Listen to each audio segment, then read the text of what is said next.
Okay, so the two competing companies I chose were Dunkin' Donuts and Krispy Kreme.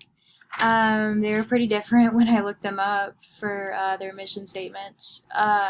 Dunkin' Donuts was to be the leading provider of the wide range delicious beverages and baked products around the kingdom in a convenient, relaxed, friendly environment that ensures the highest level of quality product and best value of money.